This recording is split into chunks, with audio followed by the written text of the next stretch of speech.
आज के इस सीरीज में हम बात करेंगे शादी के बाद एक्स्ट्रा मैरिटल अफेयर या अपने पति या पत्नी को धोखा देना। नेक्स्ट सीरीज में हमने बात की थी कि किस तरह से आप अपने बचपन से ही किसी विपरीत लिंगी की ओर अट्रैक्ट होने लगते हैं, किस तरह से आप किसी की ओर भी अट्रैक्ट होते जाते हैं और लोग आपका फायदा उठाते हैं, आप उससे शारीरिक संबंध भी बना लेते हैं, जिसके चलते आपके पेरेंट्स जबरदस्ती आपकी शादी करा देते हैं। शादी के बाद क्या होता है बात करेंगे इस सीरीज में। अगर आपने वह वीडियो नहीं देखा है तो डिस्क्रिप्शन में नीचे आपको लिंक मिल जाएगा, आप उस वीडियो को जरूर देखें। सीरीज बाय सीरीज वीडियो है, शुरू से देखेंगे तो ज्यादा अच्छे तरीके से आप चीजों को समझ पाएंगे। लास्ट तक आप अगर हमारे सीरीज में बने रहते हैं तो लास्ट में आपको ऐसा सोल्यूशन मिलेगा, वास्तव में आपकी जिंदगी बदल जाएगी।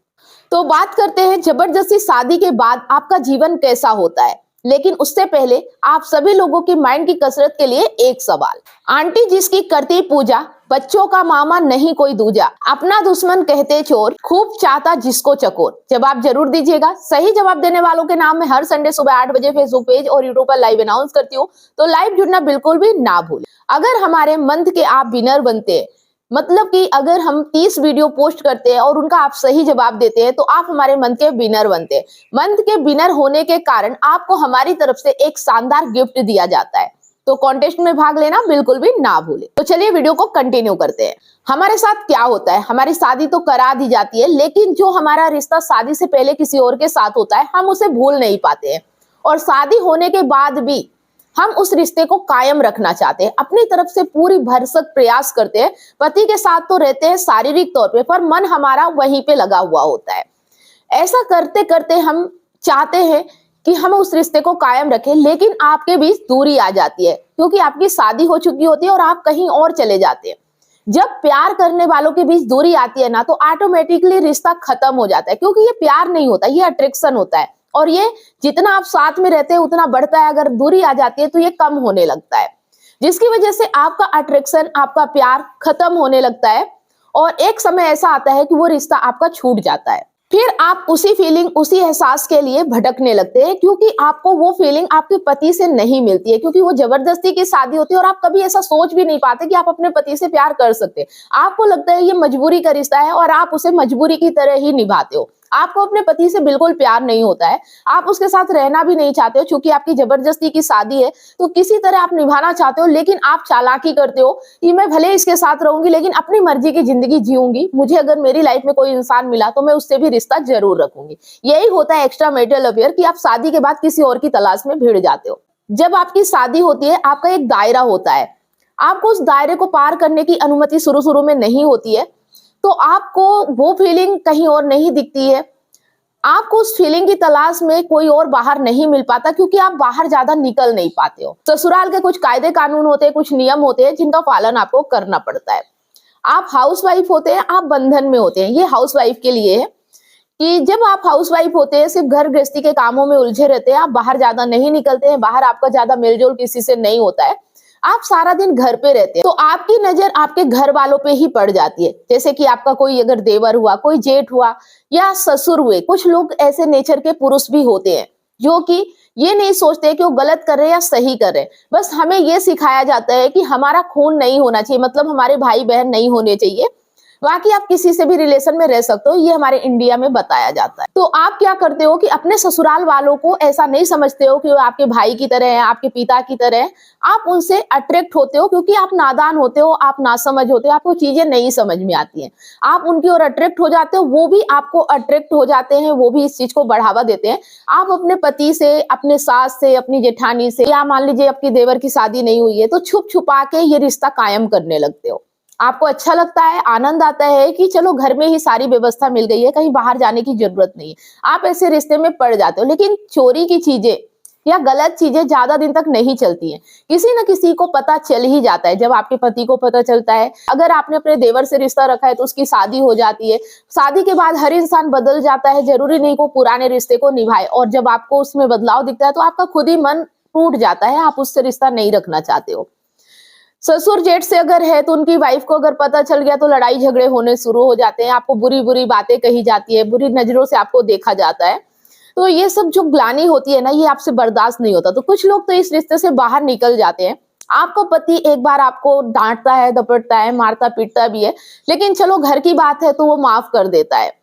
कुछ लोग तो ऐसे होते हैं कि अपने ही रिश्तों पे हावी हो जाते हैं, जैसे कि अपने पति के ऊपर हावी हो जाना, अपने सास जेठानी के ऊपर हावी हो जाना, और सामने वाला भी व्यक्ति इसी तरह का होता है कि वो भी अपने पति या पत्नी को चुप करा देते हैं और ये रिश्ता चोरी चोरी चलता रहता है। लेकिन इस रिश्ते में आपको फिर वो फीलिंग, वो मजा नहीं रह जाता जिस चीज की तलाश में आप होते हो, और आगे चल के ये रिश्ता लंबे समय तक नहीं चलता और एक दिन ये रिश्ता भी खत्म हो जाता है। ये रिश्ता सिर्फ मजबूरी का बन के रह जाता है, और एक समय ऐसा आता है कि आप थोड़ी मैच्योर होने लगते हैं, आप थोड़ी बाहर निकलने लगते हैं, कुछ काम वगैरह करने लगते हैं, आप अब हाउसवाइफ नहीं रह जाते। आपको लगता है कि कुछ बाहर काम करना चाहिए, और अगर आपको इतनी आजादी आपके ससुराल में मिलती है कि आप बाहर काम कर सके, तो आप एक चीज की आजादी आपको मिल जाती है कि लोगों से मिलने जुलने की आजादी। तब आपका मन वहीं पे भटक जाता है, फिर आप उस फीलिंग की तलाश करने लगते हो। जब किसी व्यक्ति से, किसी युवा व्यक्ति से आपकी नजर मिलती है, आपका बॉस हो सकता है या कोई भी हो सकता है, तो आप फिर उसकी ओर अट्रैक्ट होने लगते हो। आपका पति आपको माफ करता है, उसका आप फायदा उठाते हो। जब आपको एक बार माफ कर दिया जाता है तो आपको समझना चाहिए कि अब दोबारा ऐसी गलती नहीं करना चाहिए। लेकिन हमें अपनी गलती समझ में कहाँ आती है, हमें लगता है कि हम जो कर रहे हैं सही करें, हमारे साथ लोग गलत कर रहे हैं। हम अपनी कहानी दूसरों को सुनाते हैं कि हमारे साथ इतनी जातियां हो रही हैं, हमारा पति हमारे साथ ऐसा कर रहा है, हमारे सास ससुर हमारे साथ ऐसा कर रहे हैं, हमसे ज्यादा परेशान दुनिया में कोई है ही नहीं। सामने वाला व्यक्ति आपको सहानुभूति देता है, वो बहुत चालाक होता है और आपका फायदा उठाना अच्छे तरीके से जानता है। आपको अच्छे अच्छे झांसे देके अपने प्यार के जाल में फंसा लेता है, आप अट्रैक्ट हो जाते हो। इस चीज को हम नेक्स्ट सीरीज के लिए रखते हैं। अगले सीरीज में हम बात करेंगे कि जब आप बाहर जॉब वगैरह करने जाते हो उस वक्त आप कैसे किसी की ओर अट्रैक्ट हो जाते हो और फिर क्या होता है, ये सिलसिला कब तक चलता रहेगा, कैसे आप अपनी जिंदगी में एक के बाद एक लोगों को अपनी लाइफ में शामिल करते जाते हो। लेकिन हर रिश्ते में प्रॉब्लम होती है और आप खुश नहीं रह पाते हो। हर रिश्ते को आपको छोड़ना पड़ता है, तोड़ना पड़ता है। साथ देता है तो सिर्फ आपका हस्बैंड या आपकी वाइफ बार बार आपको माफ करते हैं, बार बार आपसे प्यार करते हैं, आपके साथ रहना चाहते हैं। लेकिन हर बार आप उनकी कमजोरी का फायदा उठाते हो और बार बार आप कोई नया रिश्ता बनाते हो। इन वीडियो को देखकर आपको सिर्फ प्रॉब्लम समझना है कि ऐसे रिश्ते में प्रॉब्लम क्या क्या आती है। अगर आपने अपने रिश्ते में प्रॉब्लम को महसूस नहीं किया है तो इस सीरीज को देख के आप समझ पाएंगे कि वास्तव में ये चीजें जो आपके साथ हो रही है वो कितनी बड़ी समस्या है। समाधान के लिए आपको लास्ट तक सीरीज देखना पड़ेगा। अभी हम बात कर रहे हैं कि कैसे एक के बाद एक आप एक्स्ट्रा मैरिटल अफेयर में पड़ते जाते हो और अपनी जिंदगी को खुद अपने हाथों से बर्बाद करते जाते हो। देखना यह है कि क्या आपके साथ भी ऐसा हो रहा है, क्या आप भी ऐसे रिश्तों में फंसे हुए हैं। ऑब्जर्व कीजिए, एनालाइज कीजिए और आगे इस सीरीज को देखते रहिए। आपको पता चल जाएगा कि आपको क्या करना है, आपको अपनी लाइफ को बेहतर कैसे बनाना है। अगर घुटन भरी जिंदगी हो चुकी है, अगर आप ऐसे रिश्ते में परेशान हो चुके हैं, बार बार एक्स्ट्रा मैरिटल अफेयर करके आप थक चुके हैं, फिर भी आप जो चाहते हो वो आपको नहीं मिल रहा है, वो आपको कैसे मिलेगा, कहां से मिलेगा, ये चीजें मैं आपको लास्ट में जरूर बताऊंगी। तो कमेंट करके जरूर बताइएगा कि क्या ये चीजें आपके साथ भी हो रही हैं, या आपके रिलेटिव के साथ, या आपके जानने वालों के साथ, या आपके हस्बैंड या वाइफ के साथ। उन्हें भी ये वीडियो शेयर जरूर करिएगा। अगर आप इमोशनल इंटेलिजेंट बनना चाहते हैं, रिश्तों को अच्छे तरीके से समझना चाहते हैं, ई बुक को आप पढ़ सकते हैं। ई बुक को परचेस करने के लिए लिंक आपको नीचे डिस्क्रिप्शन में मिल जाएगा, या अगर आप ये वीडियो फेसबुक पेज पे देख रहे हैं तो मैसेंजर करके भी लिंक प्राप्त कर सकते हैं। अगर आप काउंसलिंग चाहते हैं, 1-to-1 फोन कॉल पे बात करना चाहते हैं, या मुझसे लाइव जुड़ के अपनी समस्या का समाधान चाहते हैं, तो मंडे, वेडनेसडे और सैटरडे शाम 8 बजे फेसबुक पेज पर मैं लाइव आती हूँ। तो स्क्रीन पर फेसबुक आईडी शो हो रही है, आप उसे फॉलो जरूर कर लें। मैसेंजर करके कॉल बुक कर सकते हैं और फेसबुक में लाइव जुड़कर भी अपनी समस्या का समाधान पा सकते हैं। अगर वीडियो पसंद आए तो लाइक, कमेंट और शेयर ज्यादा से ज्यादा करें, क्योंकि आपका एक शेयर किसी की लाइफ में बहुत बड़ा परिवर्तन ला सकता है। अगर आपको हमारे वीडियो अच्छे लगते हैं तो चैनल को सब्सक्राइब अवश्य करें, साथ में बेल आइकन प्रेस करें, ताकि जब भी कोई वीडियो मैं अपलोड करूं उसका नोटिफिकेशन आपको सबसे पहले मिले और आपसे कोई भी वीडियो मिस ना हो। फेसबुक पर है तो फॉलो जरूर करें और स्टार देके सपोर्ट करें। धन्यवाद।